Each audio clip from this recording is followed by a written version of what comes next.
madaxweynaha jamhuuriyadda Soomaaliland mudane Axmed Maxamed Maxamuud Silaanyo ayaa kulan kula yeeshay magaalada London ee wadanka Ingiriiska wasiirka boqortooyada Ingiriiska u qaabilsan arrimaha Afrika Mr Henry Bellingham.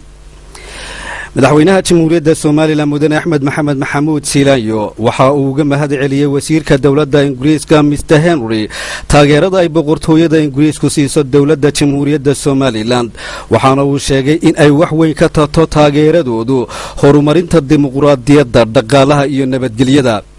madaxweynaha jamhuuriyadda Soomaaliland waxa uu ka codsaday wasiirka inay ka caawiyaan Soomaaliland sidii Soomaaliland ictiraaf caalami ah u heli lahayd iyo in ay sii kordhiyaan kaalmada dawladda Ingiriisku ay u fidiso dalka jamhuuriyadda Soomaaliland. wasiirka dawladda Ingiriiska u qaabilsan arrimaha Afrika Mr Henry Bellingham ayaa isaguna madaxweynaha uga mahad celiyay sidii wanaagsanayd ee loogu soo dhaweeyay Soomaaliland safarkii uu dhawaan ku yimid waxaana wasiirku sheegay in ay boqortooyada Ingiriisku sii wadi doonto taakulaynta iyo taageerada ay siiyaan dawladda Soomaaliland waxaana uu ku ammaanay horumarka Soomaaliland ay ka gaadhay dhinacyada nabadgelyada dimuqraadiyadda iyo maamul wanaagga.